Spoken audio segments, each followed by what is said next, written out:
Salve galera, começando mais um episódio Incendiados Podcast e a nossa convidada de hoje ela tem uma história incrível. Você acredita que toda a sua família pode ser salva através de você? Vem com a gente nessa, bora!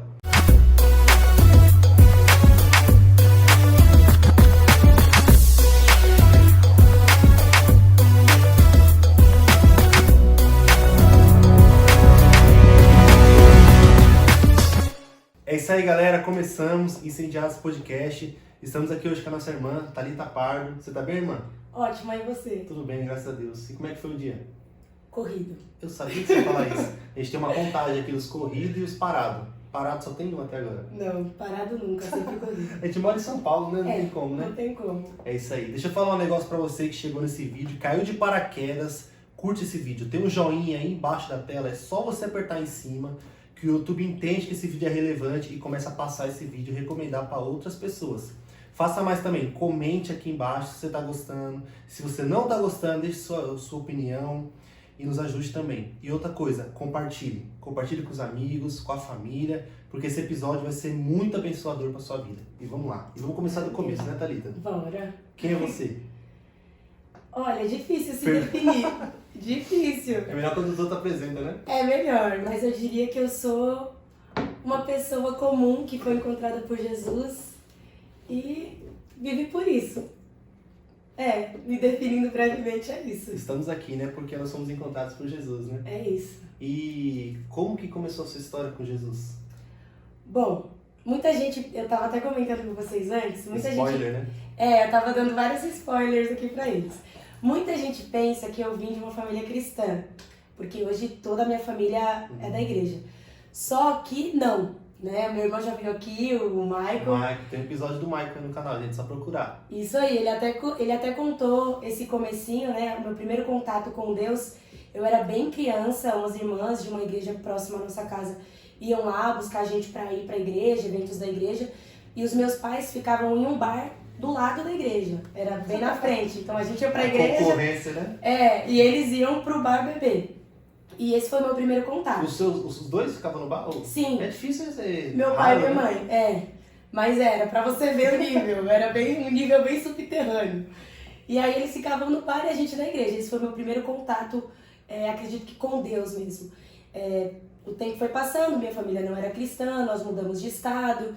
E eu, hoje olhando, né, para trás, eu percebo que em vários momentos eu quis encontrar Deus. Sim. Eu já fiz estudo com Testemunhas de Jeová, que batiam na nossa porta. É Com 7 anos eu aceitei e comecei a estudar. Ela ia lá em casa, me ensinava, depois eu tive contato com o catolicismo, então ia na igreja católica. Eu lembro de eu ir sozinha na missa. Então, de alguma maneira, bem novinha, eu queria encontrar Deus de alguma forma. Mas, em resumo, na minha adolescência, eu me afastei de tudo isso, fui pro mundão, e aí, né, desviei forte. Mas eu sempre tive temor, né, de Deus, assim, acredito que eu sempre soube que em algum momento a gente ia ter esse encontro. Sempre lembrava que ele tava te olhando. Sempre. Então, eu ia pro rolê, eu ia muito pra balada, todo fim de semana eu queria estar no rolê. E aí eu fazia uma oração. Vamos baixar o volume do som pra fazer uma oração. Fazia oração, pode aumentar o volume agora. Era desse jeito. E de mais ou menos maneira... igual aqueles caras que oram antes de roubar o banco, né? Isso, exato. Era isso. E de alguma maneira eu sabia que em algum momento isso ia acontecer. E aí eu lembro, uma coisa que me marcou muito é que um dia eu tava deitada no quarto com a minha irmã e eu perguntei assim pra ela. Nai, o nome da minha irmã é Nayara. Nai, quem é Deus pra você? Você acredita em Deus? E ela me respondeu que não sabia. E aquilo me deixou meio assim, porque eu pensava, poxa, ela ia na igreja comigo quando a gente era bem pequeno e ela hoje não sabe nem se acredita, porque a resposta dela foi, não sei te dizer, não sei, ficou algo muito vago. E aí, um dia eu tava na minha casa, tava longe de Deus, né? Desviada, há 5 anos já. E eu lembro de eu estar deitada na cama, era em torno de 2 da manhã. Eu tive uma visão, eu lembro exatamente como o quarto estava. Minha irmã estava dormindo do lado, eu estava deitada. E eu vi um rapaz que trabalhava comigo falando que a partir daquele dia Deus ia mudar a minha história para sempre. E aí vocês podem pensar, esse rapaz te evangelizava? Não, ele era cristão, mas nunca tinha me evangelizado. Ele te evangelizou no sonho sem ele saber. Não, e aí e é engraçado, porque não era um sonho, é como se eu tivesse tido mesmo uma visão. Eu vi, é como se ele estivesse aqui no quarto, o quarto aqui, ele falando assim pra mim. Sim. E aí no outro dia eu fui trabalhar, e no caminho do trabalho, eu lembrei, eu falei, nossa, eu acho que eu sonhei com o Everton ontem. Ele falou que Deus ia mudar minha vida pra sempre a partir de hoje. E aí eu era recepcionista, cheguei no trabalho, sentei na mesa, deu tempo de sentar, eu sentei, ele chegou. Quando ele chegou, ele me entregou um versículo de Provérbios. Aí eu fui ler, e aí estava escrito, muitos são os planos do coração do homem, mas só os propósitos de Deus vão se cumprir. Aí quando eu li aquilo, eu falei, que esquisito. Ontem eu vi ele falando que Deus ia mudar minha vida. Hoje, do nada, ele me entrega um versículo. Nunca me entregou versículo. E aí quando eu terminei de ler, meu celular apitou. E aí era uma mensagem exatamente dessa sequência. Uma mensagem de um número desconhecido, falando que Deus me amava, que Deus estava com saudade de mim, que eu era uma princesa do Senhor, que era pra eu voltar para os caminhos de Deus. E aí eu fiquei muito impressionada, porque eu falei, não, como pode isso estar acontecendo? E aí essa pessoa me convidou para um evento que ia acontecer depois de 12 dias. E aí eu falei, tudo bem, vou, mas como que você tem o meu contato? E aí a mulher respondeu, os mistérios de Deus a gente não pode revelar. Aí eu falei, não, cara, que coisa doida. E aí desses 12 dias que eu tive que esperar até o dia do evento, eu acho que foram um dos piores dias assim da minha vida. Nossa, eu sofri muita guerra, eu tava trabalhando, eu tinha que sair do meu local de trabalho pra ir chorar no banheiro. Tentando atrapalhar, né? Cara, e aí no dia que chegou o dia do evento, não tinha ninguém pra ir comigo. E aí tinha uma amiga só que eu conhecia que disse que ia comigo. Ela me ligou e falou, olha amiga, não vou com você, porque na minha igreja tem batismo uma vez por ano e hoje é o dia do batismo, então não vai dar pra eu ir. E aí eu fiquei super triste, porque eu falei, poxa, então não vai dar pra eu ir no evento. E aí depois de uns 30 minutos ela me ligou. Falou, olha, eu vou com você, Deus tá falando comigo que é pra ir. E aí eu já cheguei na hora do apelo de conversão. E aí quando eu cheguei, começou o apelo de conversão. A única coisa que eu sei é que eu já tava chorando assim. Já chegou chorando, com as mãos pra cima. E aí eu não sabia o que tava acontecendo, mas eu já tava assim, eu quero. E pronto. Esse foi o dia que mudou a minha vida. Glória a Deus. E aí quando eu cheguei em casa falando que eu tinha aceitado Jesus, ninguém acreditou. Eles falaram, sempre, né? Sério? Acharam mega estranho. Então vamos pra Vila Madalena. A gente vai sair hoje. Aí eu, não, acabei de aceitar Jesus, já vou sair. E aí nesse dia que a gente saiu não deu nada certo, choveu, a gente voltou pra casa. Sem graça nenhum rolê. Pois é. E Deus aí, estragou o rolê. Graças a Deus, né? Que ele estragou o rolê. E depois disso eu comecei a andar, né? A seguir a minha escolha sozinha, porque a minha família não era cristã. Ainda, você foi a primeira. Fui a primeira. E com você, os outros vieram junto depois. Foi. Aí eu ainda fiquei, depois que eu me converti, eu fiquei 1 ano sem frequentar uma igreja. Eu comprei uma Bíblia e eu lia a Bíblia na minha casa. Eu ficava pesquisando vídeos no YouTube, como evangelizar. Como evangelizar. Via vídeo de pregação, lia a Bíblia. E a minha família não entendia o que estava acontecendo comigo. Mas eu não frequentava a igreja porque eu não sentia que a igreja ia me aceitar. Eu pensava que a igreja ia me julgar. Falava, não, eles vão me julgar porque eu era do mundo, eu ia pra balada, eu bebia. Eles não vão entender, eles não vão conseguir fazer amizades na igreja. E eu fiquei 1 ano assim. Você ainda não tinha tido nenhuma igreja ainda? Não tinha entrado pra nenhuma igreja? Não.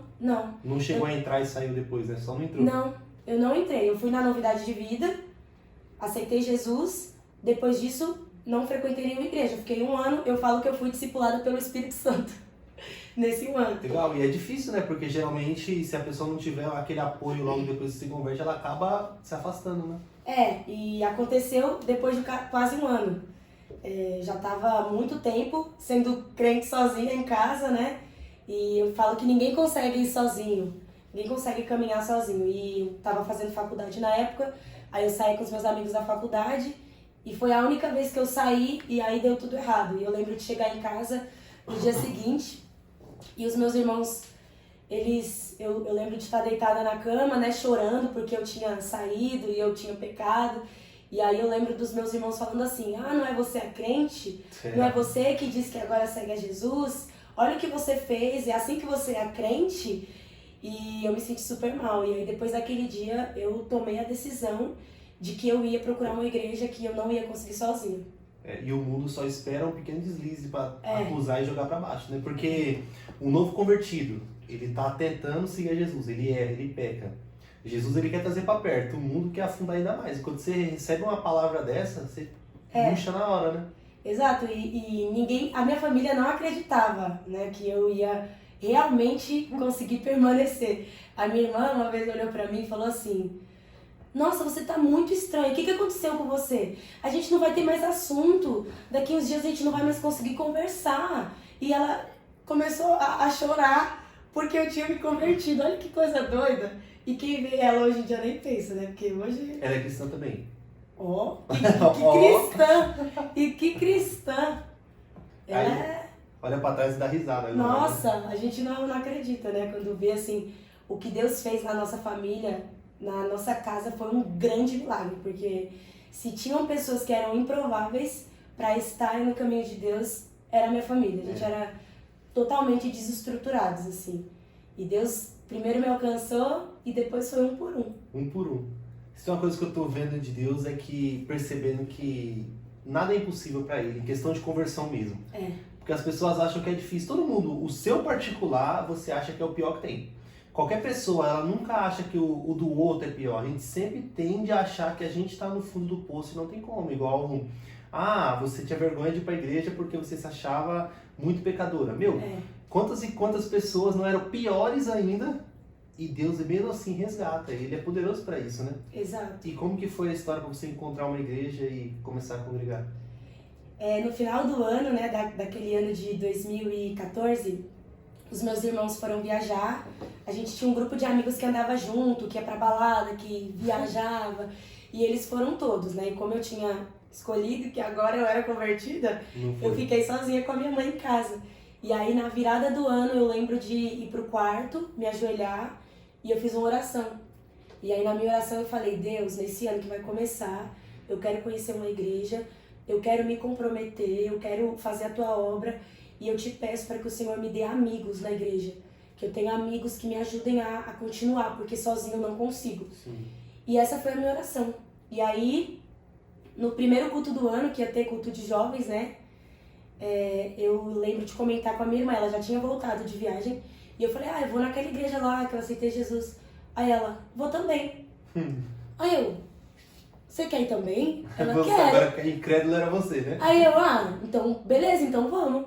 E aí a gente foi, e no primeiro culto que eu fui do ano, que eu tinha feito essa oração, ela aceitou Jesus. Então eu orei para que Deus me desse amigos, e Deus me deu a minha família, né? E aí, primeiro foi a minha irmã, depois foi o meu cunhado, minha mãe, depois o Michael, depois alguns amigos que andavam nesse grupinho que ia pra balada. Um atrás do outro. Foi assim, um grande avivamento entre nós. Glória a Deus, cara, glória a Deus.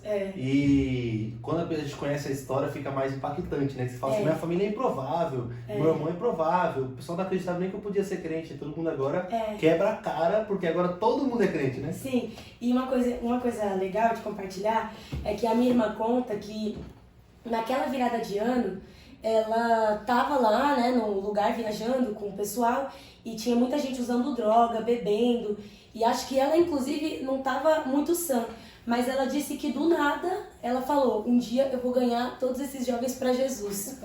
E aí eu falei: eu estava orando na virada do ano, e ela disse que do nada ela disse isso, e aí no primeiro culto do ano ela quis ir comigo e já se converteu. Então Deus realmente tinha um propósito, né? E eu creio muito que Deus escuta as nossas orações. Eu acho que essa foi uma das orações mais sinceras que eu fiz, porque eu sabia que eu queria fazer essa escolha pro resto da minha vida e que eu não ia conseguir sozinha.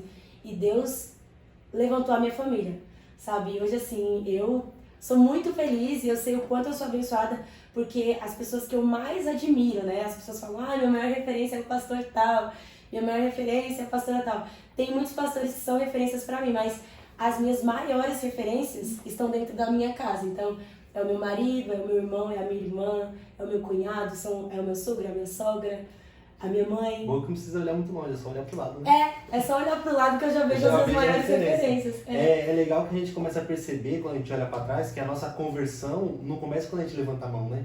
começa antes, né? É. Igual Jesus toca o nosso coração antes, igual lá, tô no meio do rolê, vou ganhar todo mundo aqui pra Jesus. O que tem a ver isso, né? Nada a ver. Nada a ver, Jesus já tá ali nos impulsionando. Eu lembro quando eu criei em Jesus, antes de levantar a mão, já havia esse impulso de querer estar mais perto, estar mais próximo de Jesus. E o que me bloqueava era o medo, era a timidez, não sei o quê. Mas Jesus já vinha trabalhando. Então a gente Sim. tende a achar que, naquele dia que eu levantei a mão, mas Deus já começou a trabalhar antes. Ele vai quebrando o nosso coração, né? Sim, exatamente. Coisas que às vezes a gente nem imagina que vão acontecer, Deus já começou a fazer. E aí a gente só vai perceber lá na frente. Lá na frente. São situações, né? Situações que acontecem, a gente se pergunta, por que tá acontecendo isso? E quando você vai ver, é uma situação ali e você percebe, não, aquilo era Deus, cara. Era Exato. Deus movendo ali. Exato. E eu acredito muito que Deus, ele vai gerando no nosso coração as orações que a gente precisa fazer também. Então, eu acredito que, referente à minha família, o Espírito Santo foi colocando mesmo essa compaixão, essa fé, esse amor, para eu orar e acreditar que, não, eles vão se converter. A minha mãe, ela era outra pessoa. Ela é uma pessoa que não era referência, a minha mãe. Hoje você olha pra ela, ela é uma tia do coque. Aí sim. Ela é uma tia do coque. Todos os dias, meia-noite, minha mãe tá assistindo live de oração. Ela tem um problema no joelho e se você for no culto, minha mãe vai ajoelhar.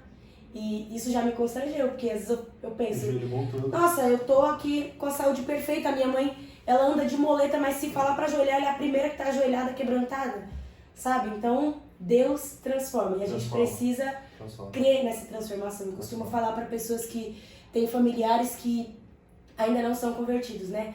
Creia na conversão da sua família, porque o Deus que começa a boa obra, ele é fiel e justo para completar. Então, creia, declare em oração, profetize e você vai ter a sua vitória. E essa é uma situação muito comum na igreja, né? Muitas pessoas, elas se convertem sozinhas, ela é a única cristã da família. Exato. Então essa pessoa, ela passa anos indo para a igreja, às vezes o marido não é crente, às vezes a família, a mãe, ninguém é, e ela é o instrumento que vai abençoar o lar dela. Exato. As orações dela vão ali guardar o lar dela, fazer com que a misericórdia de Deus alcance, né? Exato. E isso é uma coisa que é uma tarefa muito bonita, porque você persevera numa situação complicada, igual nós somos casados, vamos eu, minha esposa, junto para a igreja, fazemos um podcast junto. Imagine você fazer tudo isso com o seu marido ou sua esposa com o pensamento contrário. Então a pessoa não pode desistir. O Michael, meu irmão que veio aqui, ele foi o mais difícil. Eu ainda oro por algumas pessoas da minha família, mas o Michael foi um dos mais difíceis, porque ele via tudo isso acontecendo e eu acho que ele não entendia muito, né? Ele até contou que ele lia a Bíblia para rebater a gente e ele fazia isso mesmo. Eu ia fazer casa de paz, ele ia fumar narguile antes na casa de paz, antes de começar a casa de paz, aquela neva de narguile, sabe? Ele contou isso aí, o Michael Lima é o nome dele, você pode entrar lá, você vai ver o episódio inteiro. O Michael, ele organizava festas, né? Isso. Então ele era tipo o organizador das festas, então ele se converteu, a bagaceira mesmo. Ele se converteu e, mudou tudo. Então... Isso. E eu lembro que, olha que doido. Eu entrava no quarto do Michael, antes dele ser convertido, e minha mãe, ela já era convertida, né? E ela sofria muito de ver ele daquele jeito. E ele tava cada vez mais descendo o nível, né? Só descendo o nível. E aí minha mãe chorava e eu falava, mãe, você tem que ter fé, o Michael vai se converter. A gente vai esperar e ele vai se converter. E eu entrava no quarto do Michael e eu fazia ato profético no quarto dele. Eu ia tirando as coisas, isso aqui tá fora do lugar, eu declaro que eu coloco no lugar e a vida do Michael também entra no lugar. E eu ungia o quarto dele. E aí eu tive a oportunidade de orar por ele um dia. E na oração que eu tava fazendo por ele, Deus colocou no meu coração que eu tinha que declarar que em 15 dias ele ia se converter e a vida dele ia mudar. E eu declarei isso na oração. Em 15 dias, Deus vai fazer uma coisa sobrenatural e algo vai mudar, algo vai acontecer. E não ficou só na oração, não. Eu acreditei. Eu falei, em 15 dias, Deus vai mudar a vida do meu irmão. Em 15 dias. Calendário, dia por dia. E aí eu fiquei contando dia por dia. Chegou no 14º dia, o Michael não tinha ido para a igreja, não dava nenhum indício de que ia se converter. Eu declarei isso porque na hora da oração eu senti. Eu saí no culto de jovens da igreja falando, amanhã o meu irmão vai vir na igreja e ele vai aceitar Jesus. Eu saí falando pra todo mundo, amanhã meu irmão vai vir na igreja e ele vai aceitar Jesus. E o pessoal perguntava assim, por que você tá dizendo isso? Porque a galera sabia, né, que o Michael era desviado e tal. Por que você tá falando isso com tanta certeza? E aí eu falava, porque Deus me falou que em 15 dias ele ia fazer algo na vida do Michael. Então amanhã ele vai vir aqui e ele vai aceitar Jesus. E aí uma pessoa falou assim pra mim, Thalita, você não acha que você tem que ir com calma? A gente tem que ter fé, mas você tá declarando isso com muita certeza. Mas não é tanta fé assim. Você pode se frustrar, isso pode ser frustrante pra você acreditar dessa maneira. Eu falei, não, fica tranquilo, eu vou acreditar dessa maneira, porque Deus me falou. Amanhã é o 15º dia, então é até amanhã.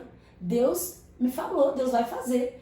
Eu tinha essa certeza. E aí, no 15º dia, o Michael apareceu no culto. Você me perguntar, você convidou, você falou isso pra ele? Não, não falei. Ele não sabia de nada que estava acontecendo. Ele apareceu no culto, foi lá, ele contou um pouquinho como foi na hora do apelo. Ele não levantava a mão por nada. E aí eu fiz uma oração, eu falei assim, meu Deus, o meu irmão tá aqui. Hoje é o 15º dia. Usa o apóstolo para falar com ele. Eu te peço, Senhor, fala com ele de alguma maneira. E aí, as pessoas que sabiam da história estavam tudo assim, né, na expectativa. E aí o apóstolo começou a falar, a trazer uma palavra de conhecimento. E aí o Michael se identificou com a palavra, o meu irmão foi lá, pegou ele e levou ele pra frente. Aí, nossa, foi uma festa. Eu chorei tanto, eu falo que esse foi um dos dias mais felizes da minha vida, porque eu vi ali, né, Deus cumprir uma promessa. Falei, cara, Deus está cumprindo uma promessa, uma palavra, o fruto, né, das nossas orações e da promessa de Deus na nossa vida. E aí, o Michael, meu filho, ele voou, né? Quem conhece o Michael já sabe como ele é. Esse mesmo Michael que ela tá falando, agora esse fim de semana tava lá no Lollapalooza pregando. Evangelizando. Pois entendeu? Ele é evangelista. É isso que Deus faz com as pessoas, cara. Deus, ele transforma vidas e isso é o poder da palavra dele. A palavra dele tem poder pra isso, né? Então, às vezes a gente vê situações, pessoas caídas no meio da rua, você fala, meu, da onde vai, pra onde? Tem o que fazer com essa pessoa? Deus, ele consegue. Ele muda a história, ele muda a trajetória, ele coloca a pessoa num lugar onde ela jamais imaginou. Exato. É só ele que pode fazer isso. E é por isso que nós estamos aqui anunciando esse Jesus. Exatamente. E não é pelo convencimento das nossas palavras, né? É o Espírito Santo que convence. A gente só tem que crer. A gente tem que crer, ter fé que Deus pode fazer. Exatamente. Não é no nosso tempo, é no tempo dele. Eu ainda oro por pessoas da minha família que não tiveram um encontro com Jesus, mas eu creio que eles vão ter um encontro com Jesus. Eu também oro, e às vezes a gente ora e a gente tem fé. Daqui a pouco o olhar humano vem, é difícil isso aí, né? Não tem como. Você olha assim, você fala, meu, aquela pessoa ali, ela tá muito atrapalhada, acho que tá longe demais, entendeu? Mas apresentar esse podcast tá me trazendo muita luz a isso, porque eu tô vendo pessoas que estavam em cada situação e Deus, ele transforma. Meu, é assim impressionante, cara. É impressionante. Teve um pastor aqui que ele praticamente foi evangelizado por um demônio. Que o rapaz foi possuído e o demônio falou pra ele assim, você está longe da luz. Aí ele, para desafiar o demônio, falou, eu tô longe da luz. Ele, descrente total, ele falou, pois eu vou pra igreja. Agora você não pode ir. Falou pro demônio. E ele foi pra igreja. Deus. Ele foi pra igreja, creu em Jesus e o resto é história. Então, são situações que você fala assim, meu, como é que pode? Só Deus pode fazer isso, cara. Só Deus pode fazer isso. Então, a gente traz essas palavras aqui para te encorajar a continuar buscando. Exato. Porque ele pode. Ele pode. Quando eu tinha mais ou menos uns 12, 13 anos, eu cheguei aí algumas vezes em uma igreja com a minha mãe, né? E claro que eu não fiquei firme, né? Depois disso, aconteceu tudo que eu já contei. Mas a minha mãe me contou que o líder de jovens falou uma vez assim pra ela. Olha, a gente parou de ir na sua casa, né? De tentar, porque a sua filha não tem jeito. Sua filha não tem jeito. E quando minha mãe me falou isso, eu falei assim, cara, se até o líder de jovens daquela igreja pensava que eu não tinha jeito, qualquer pessoa desse mundo pode se converter. E um detalhe que eu esqueci de contar, hein, da história da minha conversão. Antes de tudo que eu já contei acontecer, tinha uma senhora dessa igreja que sempre orava por mim. E uma vez ela me ligou, e ela sempre ligava pra minha mãe, né? E ela ligou pra minha mãe e falou que ia falar comigo. Aí eu atendi, eu falei, ô irmã, a senhora quer falar comigo mesmo? Aí ela, É quero. comigo mesmo? Aí eu falei, pode falar. Aí ela falou assim, minha filha, volta pra Jesus. Eu te peço pelo amor de Deus, eu não aguento mais. Deus me acorda todo dia, 3 horas da manhã pra orar por você. Por favor, eu não tô mais dormindo. Deixa eu dormir. Aí eu não entendi, eu falei, oxe, que coisa estranha. Continuei indo pra balada, mas Deus me alcançou. Tadinho, hoje a irmã pode dormir em paz. E as orações fizeram efeito. Tá vendo? As orações fizeram efeito. Deus, ele consegue, cara. A gente sempre acha que não, mas ele consegue. Ele supera as nossas expectativas, né? É por isso que a palavra diz que os caminhos dele são mais altos que o nosso. Parece que ele tá vendo melhor. A gente olha aqui, a gente não vê lá na frente, mas ele já viu, ele já consegue enxergar isso e a gente não. E é por isso que ele fala, ó, vive a minha vontade. Exato. Pode viver a minha vida, que é melhor do que a sua. E às vezes a gente acha isso injusto, né? Mas na verdade ele morreu a nossa morte, né? Exatamente. Quem tinha que morrer era nós, né? Então Exato. não tem nada injusto nisso, né? Não. E vou te falar, tudo que eu vivi depois da minha conversão, nada do que eu vivi no mundo foi melhor. Até os momentos difíceis que eu passei depois que eu me converti, porque também não vou dizer pra vocês que é um mar de rosas, nunca mais tive problema. Mas até nos momentos difíceis eu me sentia amparada por Deus. Eu sabia que eu não estava sozinha. A gente tem o Consolador, né? Jesus falou isso, né? Quando ele estava para subir ao céu, ele falou, eu vou mandar outro Consolador. E a gente sente isso dia após dia, cara. E eu já tive conversa com pessoas perdidas, ímpios mesmo, e que o questionamento dele é esse, eu vou pra igreja, acabar minha alegria, eu não vou poder mais sair, eu não vou mais poder ir pro rolê. E como se cristãos fosse uma vida chata. Mas na verdade não tem nada mais chato do que você dormir sem paz, não conseguir dormir, não conseguir pregar os olhos e o desespero toma conta de você. Mas a vida cristã é legal. A vida cristã é legal. E eles não acreditam na gente. Mas quando você reconhecer a Jesus e você começar a entrar dentro disso, aí você vai falar, aí eu concordo, realmente é legal. Eu acredito que só quando a pessoa cai em si, né, tem mesmo um encontro com o Espírito Santo de Deus, ela consegue perceber que o clichêzão é a verdade, né? Isso tudo é muito vazio. E eu posso te falar porque eu vivi 5 anos assim, saindo todo fim de semana. Eu não vou falar pra você que, esses 5 anos foram horríveis. Não, naquela época eu gostava do que eu tava fazendo. Mas eu compreendo que eu tava tentando preencher um lugar que só foi preenchido quando eu tive um encontro com o Espírito Santo. Então, tinha noites que eu saía de casa e eu falava, nossa, hoje eu quero beber muito. E eu bebia não porque eu gostava da bebida, eu bebia porque eu queria me sentir bêbada. Eu queria a sensação de estar bêbada. Ou então eu saía de casa e falava pra minha irmã, nossa, hoje eu quero ficar com alguém. É uma falta. Eu tava tentando preencher esse espaço dentro do meu coração. E quando eu tive um encontro com o Espírito Santo de Deus, quando eu tive um encontro com Jesus, eu entendi que esse espaço que eu tentei preencher tantas vezes, né, com tantas coisas, às vezes com pessoas, com amizades, com rolê. Preenchendo um saco furado. Cara, só Jesus conseguiu preencher. E a gente não enxerga isso lá fora, né? Não. A Bíblia fala isso, fala que existe um véu nos nossos olhos. E a gente não consegue enxergar. E a Bíblia fala também que esse véu só é tirado com Jesus. Só Jesus é capaz de tirar o véu. Então, a gente se converte, a gente olha para trás e fala, como eu não enxergava isso? Como eu não enxergava isso? Como eu lia a Bíblia, igual o Michael. O Michael lia a Bíblia para desafiar vocês.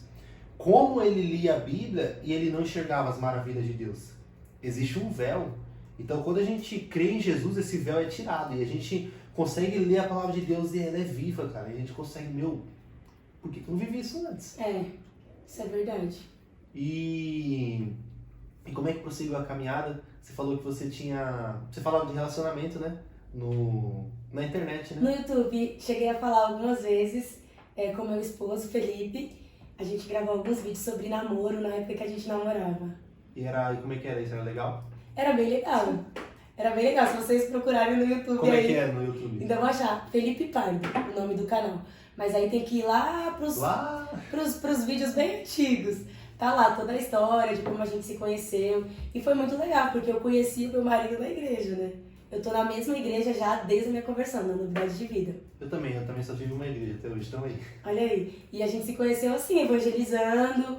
Eu não tinha nenhuma pretensão de namorar. Nem no mundo eu não queria namorar. Imagina eu sempre fui igreja, muito né? desapegada. A minha irmã já se converteu namorando, né? Hoje O meu cunhado Wagner, ele é pastor lá na Novidade de Vida. Olha como Deus faz, né, gente? Olha como o que Deus faz na vida da gente. Nossa, é cada história que você contar. Mas aí foi assim, a gente ia evangelizar juntos, e eu comecei a evangelizar até na balada, e aí a gente chegava lá, eu e minha irmã, e o Espírito Santo dava palavra de conhecimento, a galera saía chorando. O palavra de conhecimento, para quem não sabe, também é conhecido como revelação. Isso. O pessoal conhece como revelação. É você falar uma coisa sobre a vida da pessoa que está acontecendo e não tem como você saber. Sim. E aí você fala e a pessoa fica assim, como você sabe? Exatamente. É o E Espírito isso na Santo balada, que né? revela. Na balada, na porta da balada. E aí assim que eu conheci o Felipe, né, o meu marido. Na balada, como é que você fazia na balada? Na porta, na verdade, né?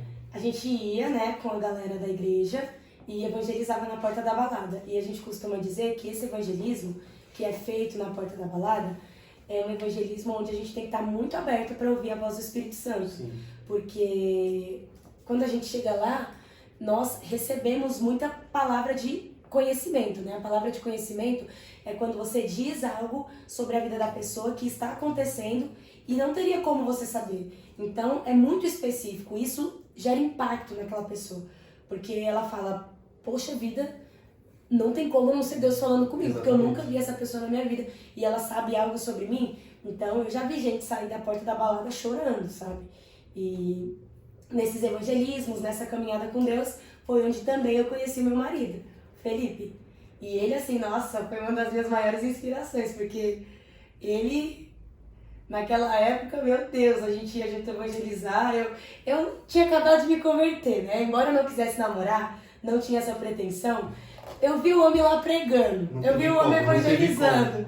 Eu falei, meu Deus, esse homem aí é legal. Acho que eu quero namorar, entendeu? Mas aí Deus me deu uma segurada, tá? Porque quando eu comecei a pensar nisso, eu acho que a vida sentimental do crente solteiro é complicada, tem que tomar cuidado. Muito. E aí eu comecei a pensar nisso, bastante nisso. E aí, uma vez eu tava andando na rua e eu tava, olha só, eu falei, eu vou fazer um jejum pela minha vida sentimental. Então, Deus, eu vou jejuar para o Senhor falar comigo sobre o que eu devo fazer. Eu já tava gostando do Felipe, se vai dar certo, se não vai dar certo. Eu lá, né, pensando que Deus ia me revelar tudo. E aí eu fui pra casa, tava no meu jejum. E aí eu morava perto de um centro cultural, que a galera se reúne pra usar droga. E aí eu indo pra casa, né? Um centro cultural que a galera se reúne pra usar droga. Centro cultural lá no Grajaú, que o pessoal às vezes, né, se reúne Essa é a cultura do Brasil. pra fazer coisas ilícitas. Não sei nem se pode falar essas coisas, mas enfim. E aí eu tava passando por lá, né? E aí a galera tava lá, né? Usando as coisas ilícitas. E eu de jejum pra Deus falar comigo sobre relacionamento. E aí o Espírito Santo falou assim pra mim, olha pro lado. E aí eu olhei pro lado. Vi a galera lá fumando, bebendo, muito doido. E aí o Espírito Santo falou assim pra mim, com todos eles nesse estado, você acha mesmo que você tem que fazer jejum pra saber sobre relacionamento agora? Você acha mesmo que você tem que orar pra ter um namorado agora? Você precisa primeiro olhar pra eles.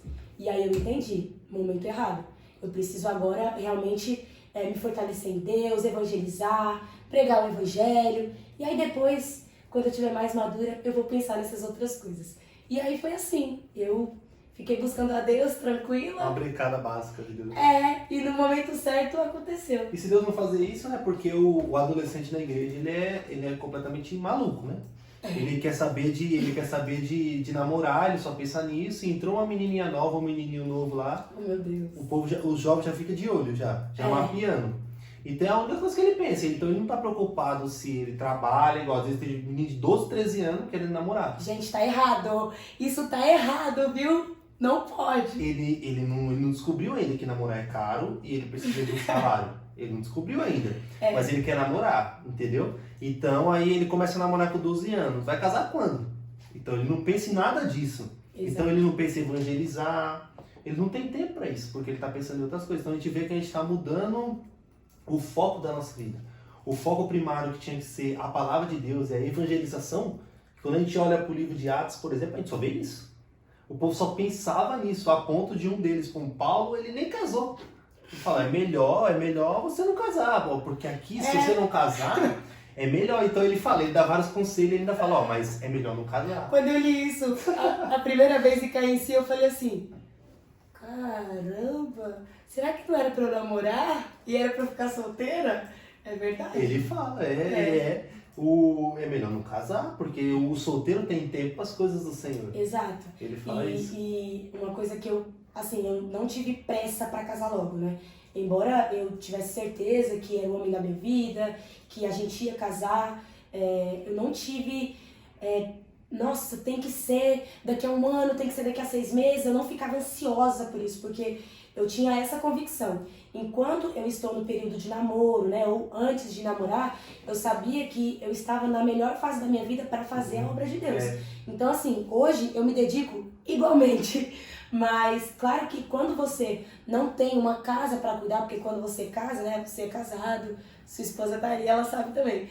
Você tem muitas responsabilidades que um solteiro não tem. E às vezes, o que eu vejo muito, né, nos jovens solteiros, eles ficam tanto tempo pensando em relacionamento, em quando vai namorar, em quando não vai namorar, e não que isso seja errado, tá? Você orar pela sua vida sentimental e gerar uma expectativa sobre isso, mas às vezes a pessoa faz isso no momento errado e ela perde a melhor parte, que é você poder, cara, servir a igreja local, evangelizar, se aprofundar na palavra. Viajar por Oriente Médio sem se preocupar com nada. Você entende? Ficar horas no seu quarto orando e lendo a Bíblia porque você não precisa ficar conversando com outra pessoa. Você não tem uma pia cheia de louça pra lavar, entendeu? Claro que hoje em dia as pessoas são muito corridas, mas quando eu morava com a minha mãe, eu ficava ali 2 horas, 2 horas e meia tranquilamente no quarto, se eu quisesse, orando, lendo a Bíblia, fazendo minhas coisas. Hoje eu sou casada, então se eu ficar 2 horas e meia, bate na porta, tá acontecendo 3 horas dentro do quarto, ela tá rindo. Mas é verdade, assim. Morreu. A pessoa não vai entender. E outra coisa, você tem que ter comunhão com o seu cônjuge, você tem uma casa pra organizar. Tem que cuidar. Entendeu? Então, assim, aproveite essa fase onde você está solteiro, né? Onde você tem muito tempo para as coisas de Deus, porque quando você casa, o seu casamento também vai ser uma prioridade. Você vai servir a Deus, claro, com o seu cônjuge, mas não tem nem como comparar, né? Uma pessoa solteira com uma pessoa que é casada. E por isso que a gente tem que instruir cada vez mais cedo os jovens, porque igual, às vezes a gente acha que a gente não pode pegar muito pesado com o jovem, com a Bíblia, para ensinar, porque ele é muito novo para aprender isso. 10, 12 anos não pode aprender. Só com 10, 12 anos, ele já sabe tudo do mundo. Tudo que tem de errado ele já sabe, e ele tem maturidade para isso. E se a gente não pegar pesado e não ensinar, ele cresce sem ter esse conhecimento que a gente está falando aqui. E aí ele começa confuso, porque aí, por um lado, ele começou a namorar, e ele entende que ele não precisa casar correndo, ele tem um tempo. E por outro lado, muitas vezes a igreja quer pressionar ele para ele casar logo. E aí ele fica doido, sem saber o que fazer. E aí o que a gente faz agora? Eu caso ou eu não caso? O que eu faço? Então é um dilema que muitos jovens vivem, né? Eu acho que uma coisa que pode ajudar muito, relacionamento com Deus. Pode ajudar muito, pode ajudar tudo, né? Eu acho que essa é a resposta de todas as coisas, tá? Relacionamento com Deus. Por quê? Se a pessoa tem uma vida de oração, se ela lê a Bíblia e busca a revelação do Espírito Santo, ela vai saber o que ela deve fazer naquele momento. Ela vai saber se ela tem que ir para a direita, para a esquerda, ela vai ter paz no coração dela se não for o momento de se relacionar, ela vai ficar atenta se for o momento, ela vai se preparar para aquilo. Então, e outra, né? Quando a gente tem relacionamento com Deus e caminha com o Espírito Santo de Deus, ele nos revela coisas que às vezes alguém falando ou contando a gente não compreende, né? Ontem eu estava até falando no meu grupo de discipulado que há segredos que Deus só revela para quem tem intimidade com ele. Há coisas que Deus só revela, respostas que ele só dá para quem tem intimidade. Então, quanto mais você se aprofundar no seu relacionamento com Deus, mais paz você vai ter para viver cada fase da sua vida. Entende? Para não ficar ansioso pela próxima coisa que vai acontecer, mas para esperar o tempo dele. A gente vê isso, né, com Jesus e seus discípulos, né? Ele tinha 12, mas ele tinha uns que eram mais próximos. Exato. A ponto de João, por exemplo, deitar no peito de Jesus. E a gente vê que ele era tão íntimo, tão próximo, que foi a ele que foi confiado a visão do Apocalipse, por exemplo. Não. Nenhum outro teve esse privilégio. Exato. Então o relacionamento dele era tão forte que o próprio Jesus falou, é para isso que eu vou mostrar. Então ele viu coisas sensacionais, cara, por causa disso. E a gente fica muito perdido, mas tudo parte disso. Exato. Tudo parte disso. Tudo parte disso. Se você não... eu não me apego muito porque eu não sei o meu chamado. Esse é o primeiro chamado, relacionamento. Quando a gente abre Gênesis, Adão peca e Deus vem. Adão, cadê você? Ele quer o quê? Ele quer se relacionar, ele faz isso todo dia. E de repente essa pessoa não está mais lá, ela está distante, ela sumiu, ela está envergonhada. E Jesus, ele quer ter relacionamento com a gente, às vezes a gente se esconde. Exato. E o que eu costumo dizer é assim, você acha que uma pessoa que tem relacionamento com Deus se afasta de Deus? Uma pessoa que está cheia do Espírito Santo, um dia acorda brava com o pastor e sai da igreja? Não tem nem lógica, né? Uma pessoa que tem relacionamento com Deus, que escuta as direções de Deus, um dia decide que não quer mais amar o próximo, que não quer mais insistir em algo que Deus colocou na mão daquela pessoa para fazer? Não, porque o relacionamento com Deus, no relacionamento com Deus, é o lugar onde nós somos fortalecidos para continuar aquilo que Ele nos enviou para fazer. Porque a vida na igreja nos propõe alguns desafios. Sim, entende?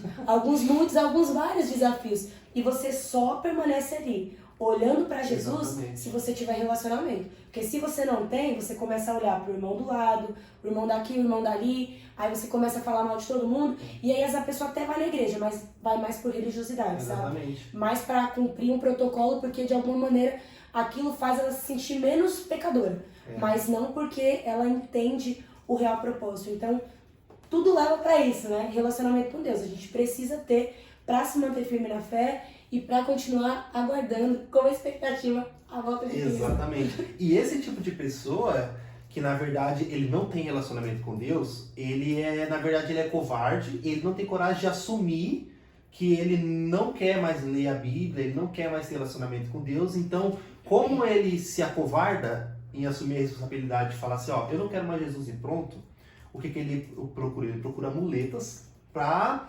justificar essa falta. Igual, o pastor falou mal de mim. Isso era a deixa que ele queria para cair de vez na lama. Exato. Fulano falou mal de mim, fulano isso, aqui, lá, não cantou a música que eu queria no louvor. Eu vou sair da igreja. Então, Deus já falou comigo sobre isso, sabia? Isso são muletas que as pessoas vão criando para poder simplesmente se afastar de Deus. Exato. E assim, quando a pessoa permite, né, quando nós permitimos, porque na palavra fala, aquele que está firme, vigie para que não caia. Isso pode acontecer com qualquer pessoa. Não significa que porque a gente está falando isso aqui, nós somos perfeitos. Eu posso falar por mim? Nós estamos sujeitos a tudo isso. Eu não sou perfeita, entendeu? Eu não fico todos os dias 2 horas orando na minha casa. Não é todo dia que eu vou ler a Bíblia e eu falo, nossa, que super revelação hoje o Espírito Santo me deu. Não.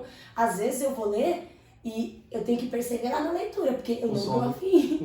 Eu estou com sono, entendeu? Às vezes eu vou começar uma oração e eu peço, Senhor, por favor, me ajuda a me concentrar. Já teve um dia ou outro que eu não consegui orar, porque os muitos afazeres tomaram o meu tempo. Mas o que faz diferença? A pessoa ter uma vida de arrependimento constante. Ela olhar e falar assim, opa, eu não posso viver sem Deus. Então eu me arrependo e agora eu volto para Ele. E não se comparar também, porque uma coisa que eu vejo acontecer muito é as pessoas não terem um relacionamento com Deus, não se empenharem no relacionamento com Deus, porque elas se comparam com outras pessoas que elas acham que são super ungidas, e aí a pessoa fala assim, já que eu não tenho 1 hora para orar, então é melhor eu nem orar 10 minutos. E ela se compara, por exemplo, com a gente que está aqui na internet. Então a pessoa está assistindo esse podcast, ela acha que a gente é perfeito. Então, eles estão falando, eles fazem o devocional tranquilo, eles leem a Bíblia 10 horas por dia, e a gente começa a almejar isso, e isso não é verdade. Não é verdade. A grande verdade, ninguém, gente, escapa de Romanos 3. Todos pecaram e estão separados da glória de Deus. Ninguém escapa disso.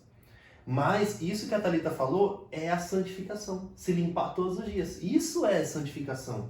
Santificação não é você nunca mais pecar. Você não é Jesus. Santificação é você se limpar todos os dias, cara. Você não se sujeitar, você não ceder pro pecado. Exato. E eu acho que até o fim a gente vai lutar contra isso, né? Até o fim. É uma luta mesmo, da carne contra o espírito. Então, a gente sempre vai ter que lutar contra a nossa inconstância, contra a nossa falta de vontade de buscar Deus, né? Contra a nossa ansiedade, contra as nossas preocupações somente com a nossa vida, porque muita gente fala, mas eu não tenho tempo, porque eu trabalho muito, eu tenho muita coisa para fazer.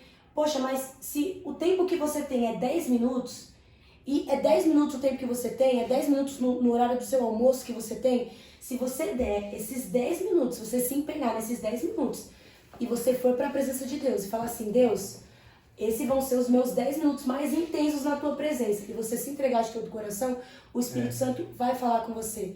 Entende? Então, o que eu gosto, né, de falar para quem tem essa dificuldade a gente não tem que colocar Deus numa caixa, sabe? A gente não tem que colocar Deus num padrão.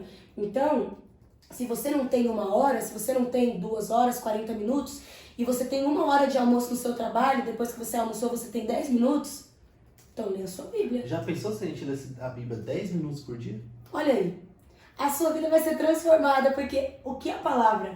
O poder que há na palavra, eu acho que os cristãos, né, nós, às vezes esquecemos no poder que há na palavra de Deus. Há muito poder em você abrir a palavra de Deus e declarar ela na sua casa, sobre a sua vida. Há muito poder na palavra, mas nós, que somos cristãos, muitas vezes não lemos a Bíblia e não buscamos Deus através da palavra, porque a gente não reconhece o poder que há nela.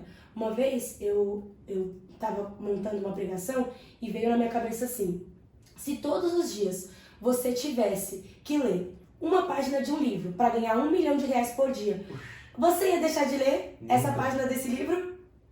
Você ia? Todo dia todo mundo ia ler, porque todo mundo quer R$1 milhão. No primeiro horário do dia, né? Então, as pessoas iam querer ler o livro inteiro todo dia, porque dinheiro é muito importante, todo mundo quer dinheiro. Então, por que nós temos a palavra de Deus, que é muito mais valiosa, muito mais poderosa, traz muito mais transformação que R$1 milhão na nossa casa, à nossa disposição, e às vezes a gente não para ler um versículo por dia? Então, não tem desculpa. Se nós estamos em um momento da vida que nós não estamos buscando a Deus, não tem desculpa.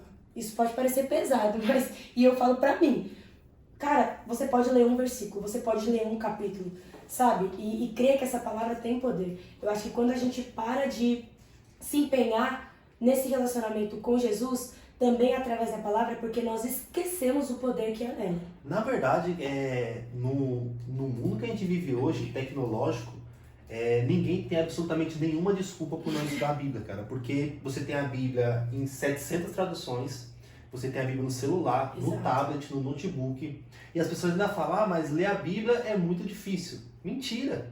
É porque a pessoa não quer ler a Bíblia. Você tem a Bíblia em português, no seu idioma, você não quer ler a Bíblia, é isso que você quer. Você não quer, você coloca desculpas, mas na verdade você não quer. E a gente não acredita em Deus muitas vezes porque a gente não conhece o que Ele pode fazer. Porque como a gente não lê a Bíblia, a gente não sabe o que Ele pode fazer. Tem questão que não sabe nem que Jesus vai voltar. Olha aí, eu uma vez estava vendo um vídeo, e aí nos comentários desse vídeo, né, de outra rede social, a pessoa falou assim, eram pessoas de outra religião, tá? Olha, não lê os Salmos, não lembro o número dos Salmos, mas não lê os Salmos tal, porque se você lê isso, minha filha, isso nos comentários, se você lê isso, você vai ver o que acontece. É outra, sério, é tão forte assim, é muito poderoso declarar isso. Então, se você não estiver preparado, não era Salmos 91, era outro. Se você não estiver preparado, não leia. Aí eu falei assim, cara, as pessoas do mundo que não são cristãs, elas acreditam mais no poder da palavra do que nós que somos cristãos, e aquilo me confrontou. Depois daquilo, eu, assim, lembro de abrir Salmos, às vezes falo assim, eu vou declarar isso na minha casa. Tem um texto da Bíblia que ele me sacudiu me sacode até hoje, que é quando o Paulo chega em Éfeso lá, e eles estão adorando a deusa Diana. E ele chega na cidade e o pessoal tá louvando essa deusa. E eles falam, salve Diana, rainha dos Efésios. E a Bíblia fala que eles ficam gritando isso durante 2 horas sem parar. Gente. E eu lia esse texto e eu falo, não, peraí, tem alguma coisa errada. Tem alguma coisa errada, não é possível.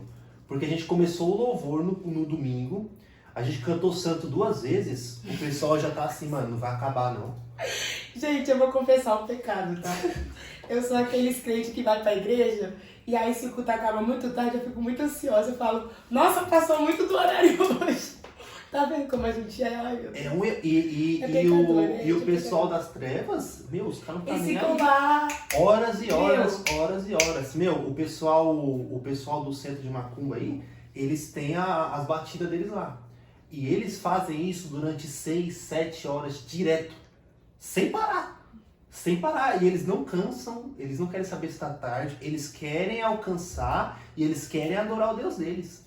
E quando a gente se encontra com Jesus, o Rei dos Reis, e a gente não faz isso, cara. A gente não faz isso, a gente fica preocupado com tantas outras coisas. E a gente começa a perceber, porque muitas vezes o reino das trevas avança e a gente vai ficando para trás. Eu acho que é tão acessível, né? A presença de Deus para nós, o Espírito Santo de Deus é tão acessível que às vezes a gente acaba por perder a honra, né? A gente para de enxergar o valor que há nisso. E é quando nós começamos a ser negligentes mesmo. Não olha para isso com alegria, né? Não sei nem como eu posso dizer assim, com sentimento que a gente deveria olhar com valor, né? A gente não enxerga o valor que tem ter acesso à presença de Deus. Exatamente, porque a gente tem toda hora. Exato. Então a gente se acostuma. Então a liberdade muitas vezes se torna uma grande maldição pra gente. Porque a gente tem liberdade para fazer o que a gente quiser, ir na igreja a hora que a gente quiser, ter quantas bíblias a gente quiser, e a gente não usa. Aí você vai pegar um cristão lá na Coreia do Norte. Meu amigo, se esse cara tem um pedaço de uma folha de uma bíblia, para ele aquilo é algo mais valioso possível. Entendeu? Então, como a gente vive longe dessa realidade, a gente acaba se distanciando de Deus. Sim. Então, a gente percebe que essa liberdade faz a gente se afastar. Exato. Ano passado, eu viajei, né, para alguns lugares com meu esposo. E era muito difícil encontrar igrejas para congregar em alguns lugares. Europa. E a gente foi pra Espanha e encontrou um casal de amigos. E ele tava vivendo, assim, um avivamento, sabe? E ele não sabia o que era aquilo. Ele tava vivendo uma conversão sem saber que ele tava vivendo uma conversão. Ele começou a assistir The Chosen e ele começou a se apaixonar pela figura de Jesus. E aí a gente chegou lá e ele começou a falar sobre isso. E aí a gente perguntou, você vai na igreja aqui e tal? E não tinha igreja ali, perto de onde ele morava. Tinha uma igreja, só que era muito tradicional e ele disse que não se identificava porque o culto era muito tradicional mesmo e não era aquilo que ele estava querendo. Eu acho que ele queria algo mais avivado, mais sabe? Mais pra cima, então, mais assim, pentecostal. Então assim, aqui no Brasil é tudo muito acessível para nós. Lá fora, a gente sentiu. Porque não era em qualquer esquina que a gente encontrava uma igreja para entrar e congregar. E é triste ver isso, né? Porque a gente olha para a Europa, o que a Europa já viveu de derramar de Espírito Santo, né? Tudo que a gente olha e lê sobre avivamento foi lá. Vou te falar, tem gente lá nas ruas pregando sobre o islamismo. Agora, crente, na viagem inteira, 25 dias de viagem, eu vi uma mulher. E essa mulher que estava pregando o evangelho, ela tava pregando na rua mesmo, falando alto mesmo. Um homem passou por ela e mandou ela calar a boca. A única que eu vi pregar o evangelho, o cara passou por ela e fez isso. Agora os outros que estavam falando sobre outras religiões, ninguém fala nada. E assim, com barraca, tá? Com panfleto, com várias traduções de línguas pra pessoa ir lá ver. Ninguém falava nada, ninguém mexia. Agora a única mulher que eu vi pregando o evangelho, o cara foi lá e mandou ela calar a boca e xingou. É muito difícil. A Europa hoje, ela é completamente fria na fé, né? Deve ter o quê? 2, 3% de cristãos na Europa. Então é um local muito necessitado, cara. Muito necessitado. Então E eu me deixa triste isso, que eu olho e eu falo, meu, John Wesley, cara, Inglaterra, John Wesley. O cara revirou o mundo, o que aconteceu? O que aconteceu com isso? Então nossas orações também precisam se voltar para isso. Sim. Precisam se voltar para esses países, porque, na verdade, as pessoas estarem bem, não tiver nenhuma normalidade na vida, fez com que elas se afastassem de Deus. Exato. Entendeu? Você vai num país sofrido aí, as pessoas, elas só têm Deus para se apegar, cara. As pessoas não têm nada. Aí você vai na Europa, eu tô cheio de dinheiro, pra que eu preciso de Deus? Pra que eu preciso de Deus? Só que a vida eterna é maior do que todas essas coisas, né? Com certeza. E uma coisa também que me fez pensar, olhando para tudo isso, é que nós temos que dar valor a tudo que Deus nos proporciona aqui. Então, assim, hoje, né, a igreja que eu congrego tem visão de discipulado. Cara, isso é muito valioso, porque você tem pessoas que você pode contar para ler a Bíblia com você, sabe? Hoje a gente tem muito acesso a grupos de evangelismo que pode nos ajudar, nos ensinar, a Revival mesmo, que eu faço parte, né? Inclusive, amo muito e dia 5 vai ter vigília. Já fazendo a propaganda. Dia 5 de abril. Acho que vai passar depois, né? Provavelmente. Então já teve, Se você tá assistindo esse vídeo, você foi na Vigília Revival. Você já foi poderoso. Mas assim, tem muitas ferramentas que são proporcionadas para pessoas que querem mais de Deus. E muita gente ainda trata essas coisas com desinteresse, mas trata com desinteresse porque tem. Exatamente. Infelizmente. Exatamente. Quando faltar, e infelizmente, talvez seja isso que tenha que acontecer no Brasil para que a gente desperte, para que a gente realmente se volte para Deus, porque a gente é tão negligente que às vezes é preciso Deus dar uma pesada na mão para que a igreja que passe por uma peneira, né? Fique só aqueles que realmente estão prontos para enfrentar. Irmãos. É pesado. Quando você fala sobre isso, igual a gente tem esse quadro aqui, ó, o mundo, as nações. As nações precisam de Jesus, cara. A Europa precisa de Jesus, a África precisa de Jesus. E nós, a Bíblia fala que nós somos as testemunhas dele. Exato. E uma coisa muito importante é que às vezes a gente não imagina o que pode acontecer se nós nos levantarmos como verdadeiros cristãos para levar o evangelho e para expressar Jesus, né? Então, um pensamento que eu tenho é: muitos querem ser como Paulo, mas poucos querem ser como Ananias. Então, assim, imagina se hoje você se levantar como alguém que realmente está disposto a ouvir a voz de Deus. Com certeza você pode levar a palavra para uma pessoa e essa uma pessoa vai levar a palavra para outras milhares de pessoas. Entende? Então, assim, o nosso sim verdadeiro e sincero para Deus e para a obra de Deus não é um sim que nós damos sozinhos. Porque quando a gente está cheio do Espírito Santo, todos os lugares que nós passamos acontece alguma transformação. Porque o Espírito Santo de Deus é igual uma chama. É igual um monte de coisa. Vai queimando tudo, vai incendiando tudo. Então é muito importante que nós tenhamos o coração aberto para Jesus, né? Para o Espírito Santo de Deus e para sermos usados por Deus também. É verdade. Eu vi um número esses dias que parece quase 50% dos brasileiros são cristãos. Quase 50%. Será? Porque assim, será que 50% da população é cristã? Tem alguma coisa errada acontecendo, cara. Acho que a gente está falando de outra coisa. Porque imagina, 50% estão falando de 100 milhões de pessoas. Imagina 100 milhões de pessoas pregando o evangelho. Pô, tu ganha no Brasil, acabou, entendeu? Mas só que para isso, todo mundo precisa ter o pensamento de Cristo. E para isso a gente só consegue através da palavra de Deus. Exato. Então, se por acaso você está assistindo isso, você tem uma Bíblia em casa, a Bíblia em português, leia a Bíblia, porque foi muito trabalho para essa Bíblia ser traduzida para sua língua. Muitas pessoas não tinham isso, e você tem 10 traduções de Bíblia. Então você precisa conhecer Jesus. Para todos os gostos, para todas as preferências. Leia e declare a Bíblia na sua casa. Isso vai transformar bastante coisa. Com certeza. Para a gente finalizar, Thalita, deixei suas considerações finais, a palavra para você entregar para esse pessoal aí, o que você acha importante comunicar. Pode ficar à vontade. Bom, eu vou dar um exemplo que a minha sogra me deu uma vez. Eu estava no carro com ela e eu estava chateada com algumas coisas da igreja. E a minha sogra disse assim pra mim, a gente estava parada no farol. Ela falou assim: olha para aquele farol. Eu olhei, aí ela disse assim: tá vendo aquela luz verde? Aquela luz é Jesus. Então você vai olhar para aquela luz e é só ela que você vai seguir. Então, o que eu posso dizer para você?